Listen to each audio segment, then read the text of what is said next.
Tollywood super star Mahesh Babu Trivikram శ్రీనివాసుల crazy combination లో audience ముందుకు భారీ అంచనాల నడుమ వచ్చిన లేటెస్ట్ మూవీ గుంటూరు కారం ట్రైలర్ అండ్ అలాగే కుర్చీ మడతపెట్టి సాంగ్ తో హైప్ ను సాలిడ్ గా పెరిగిపోయిన తర్వాత ఇప్పుడు ఆడియన్స్ ముందుకు వరల్డ్ వైడ్ గా భారీ లెవెల్లో రిలీజ్ అయింది. మరి సినిమా ఎంతవరకు ఆ అంచనాలను అందుకుందో తెలుసుకుందాం పదండి. ముందుగా కథ పాయింట్ విషయానికి వస్తే తల్లిదండ్రులు గొడవల వలన వీడిపోతారు. కొడుకును తండ్రికి అప్పగించి తన తండ్రితో కలిసి ఉంటుంది తల్లి రమ్యకృష్ణ. మరో వ్యక్తిని పెళ్లి చేసుకుని రాజకీయాలలో అడుగుపెడుతుంది.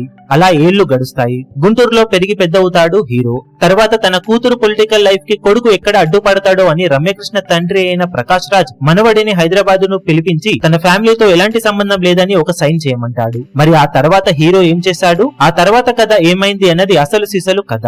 చాలా అంటే చాలా థిన్ స్టోరీ పాయింట్ తో తెరకెక్కిన గుంటూరు కారం ఆ పాయింట్ ని 3-4 సీన్స్ తోనే చెప్పేయచ్చు. కానీ 2.5 గంటలకు పైగా లెంత్ తో తెరకెక్కిన సినిమాలో ఆడియన్స్ ను అలరించే సన్నివేశాలను పెట్టడం అంటే కత్తి మీద సామి. ఉన్నంతలో సూపర్ స్టార్ మహేష్ బాబు 2.5 గంటల్లో సినిమా కోసం ఏమేమి చేయాలో అన్ని చేశాడు. కామెడీ సీన్స్ లో తన మార్క్ చూపించాడు. కెరీర్ లో ఎప్పుడూ లేనంత ఎనర్జీతో ఎక్సలెంట్ డాన్స్ మూమెంట్స్ వేశాడు. మాస్ ఆడియన్స్ కోసం మాస్ ఎక్సలెంట్ ఫైట్ సీన్స్ తో రెచ్చిపోయాడు. ఫ్యామిలీ ఆడియన్స్ కోసం సెంటిమెంట్ సీన్స్ తో ఆకట్టుకున్నాడు. కానీ ఓవరాల్ గా మహేష్ సినిమా కోసం ఎంత చేసినా కానీ అసలు కథనే చాలా థిన్ స్టోరీ పాయింట్ తో తెరకెక్కడంతో మహేష్ శ్రమ చాలా వరకు వృధా అయింది. శ్రీలీల డాన్స్ వరకే పరిమితం అవ్వగా మీనాక్షి చౌదరి జస్ట్ ఓకే అనిపిస్తుంది.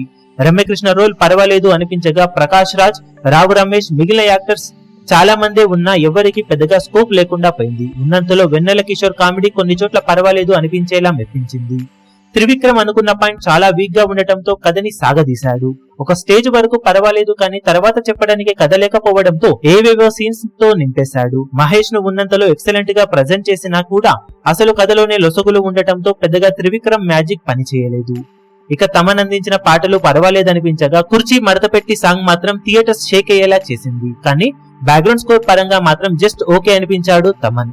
Editing and screen play just okay అనిపించే విధంగా ఉండగా సినిమాటోగ్రఫీ బాగున్నప్పటికీ, ప్రొడక్షన్ వాల్యూస్ మెప్పించినప్పటికీ కూడా సినిమా ఎందుకో క్వాలిటీ వైజ్ ఇంకా బెటర్ గా ఉంటే బాగుండేది అనిపించింది.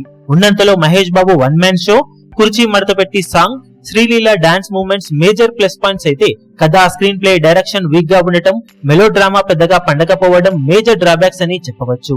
అయినా కానీ మహేష్ బాబు కోసం, తన ఎనర్జీ కోసం కొంచెం ఓపిక చేసుకుని చూస్తే మొత్తం మీద గుంటూరు కారం సినిమా పర్వాలేదు అనిపించే విధంగా ఉంటుంది. మరి ఓవర్ ఎక్స్పెక్టేషన్స్ పెట్టుకుని వెళితే మట్టుకు సినిమా చాలా వరకు నిరాశ కలిగించే అవకాశం ఉంది. ఓవరాల్ గా సినిమాకు మేమిస్తున్న rating 2.5 stars out of 5 stars. మీరు కూడా సినిమా చూసినట్లయితే మీకు సినిమా ఎలా అనిపించిందో కింద కమెంట్ సెక్షన్ లో చెప్పండి. ఈ వీడియో మీకు నచ్చినట్లయితే లైక్ చేయండి, షేర్ చేయండి, ఛానల్ ను సబ్స్క్రైబ్ చేయడం మాత్రం మరవకండి. ఏ చిన్న అప్డేట్ ను మిస్ అవ్వకూడదు అనుకుంటే బెల్ ఐకాన్ ను ప్రెస్ చేయండి.